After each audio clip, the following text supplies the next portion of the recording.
Assalamu alaikum dear students of class 8th. Hope you will be fine by the grace of Almighty Allah.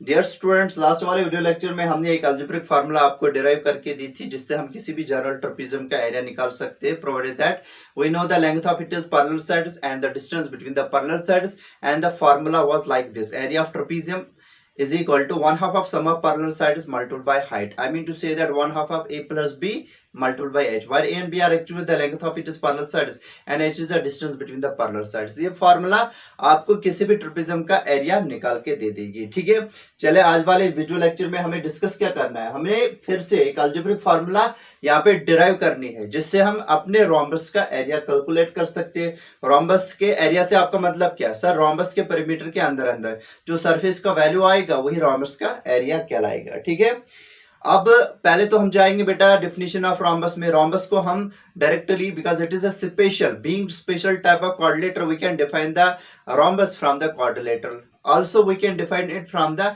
Parallelogram, लेकिन हमारे लिए simpler होता है rhombus को define करना from parallelogram, इसलिए हम पैरेललोग्राम से ही इसको डिफाइन करेंगे. लेकिन पैरेललोग्राम खुद एक स्पेशल टाइप ऑफ क्वाड्रिलेटर होता है जिसके दो pair of opposite sides parallel होते हैं.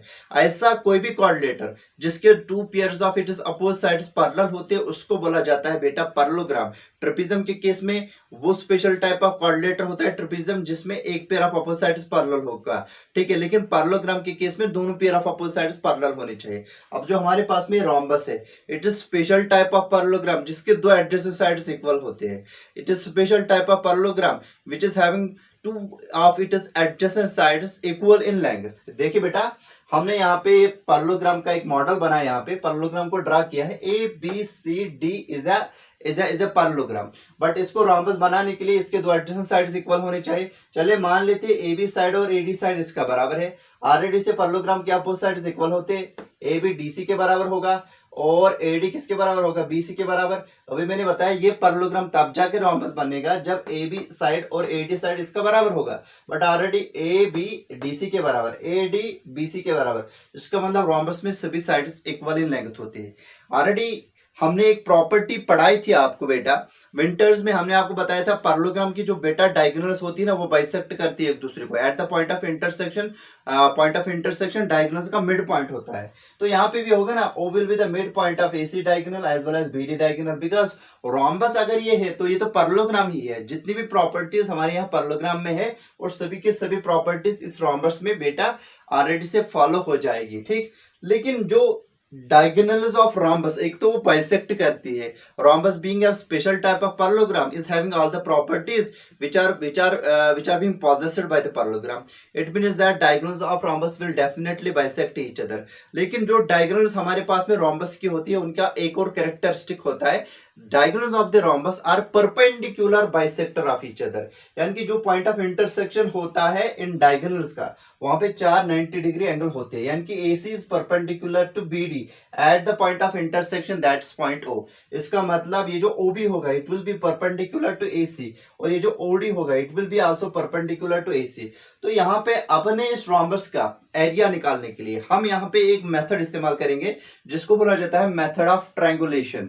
ट्रायंगुलेशन मेथड में हम क्या करते हैं बेटा, गिवन क्वाड्रिलेटर या गिवन पॉलीगन के डायगोनल्स को कनेक्ट करते हैं और उसको डिवाइड करते हैं इनटू डिफरेंट सब रीजन्स जो कि ट्रायंगुलर सब रीजन्स होते हैं, जिसकी वजह से उसको बोला जाता है ट्रायंगुलेशन. और उन फिर ट्रायंगुलर सब रीजन्स का एरिया कैलकुलेट करते हैं, फिर उनको एड अप करते हैं. That is actually the area of our resultant polygon. For example ये अगर हमारे पास में पैरेललोग्राम, ये हमारे पास में अगर रोम्बस है, इसका एरिया कैलकुलेट करने के लिए हम इसकी डायगोनल AC को कनेक्ट करेंगे. AC की वजह से ये पूरा का पूरा रोम्बस डिवाइड हो जाएगा दो ट्रायंगल्स में. एक तो ट्रायंगल ABC, दूसरा ट्रायंगल है ADC. ठीक है, अगर हमने किसी तरीके से इस ट्रायंगल ABC और ट्रायंगल ADC के एरिया को कैलकुलेट किया, उनको ही हम एड अप करेंगे. That will be actually the required area of our rhombus. Okay, लेकिन यहाँ पे देखने वाली बात ये है कि रोम्बस की तो diagonals perpendicular to each other होती है. इसका मतलब ये जो BO होगा it will be perpendicular to AC and DO जो होगा it will be again perpendicular to AC. और हम मानेंगे ट्रायंगल ABC, जो बिंदु वाले पोर्शन मैंने यहाँ पे दिखाया, शेडेड पोर्शन जो जिसमें मैंने छोटे छोटे एनसर्कल किए हैं. ठीक है, और ये जो शेडेड पोर्शन है ये दूसरा ट्रायंगल है. It means that area of this rhombus will be actually the area of triangle ABC plus area of triangle ADC.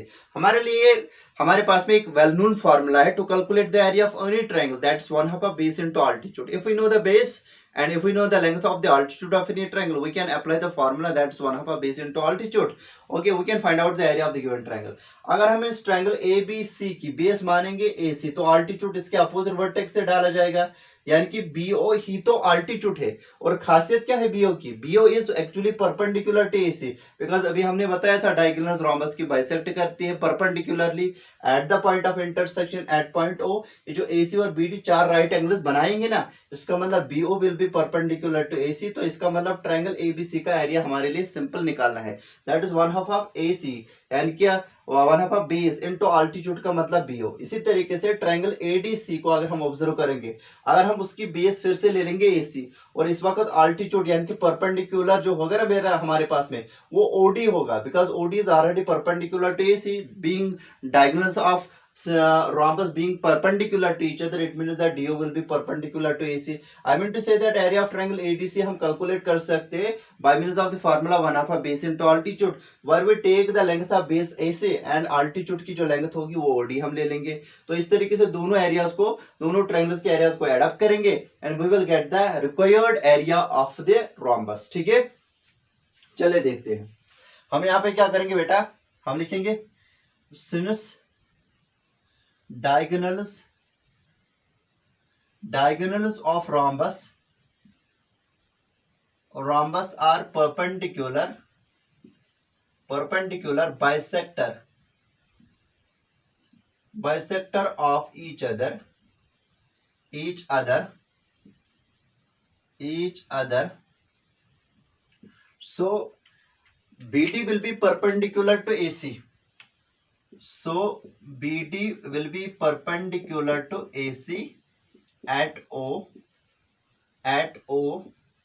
which implies that OB will be perpendicular to AC and OD will be perpendicular to AC.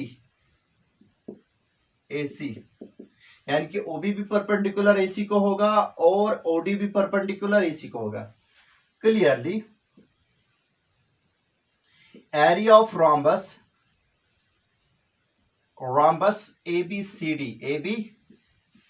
is equal to area of triangle ABC plus आएगा बेटा area of triangle ADC. लेकिन दोनों जो triangles है ना बेटा, इसमें हम एरिया इनका कैलकुलेट कर सकते हैं 1/2 बेस इनटू अल्टीट्यूड. बेस हम AC ले लेंगे, अल्टीट्यूड इसमें BO, और इस वाले ट्रायंगल में बेस AC और अल्टीट्यूड OD. ठीक है, तो चलिए देखते हैं हम क्या करेंगे यहाँ पे.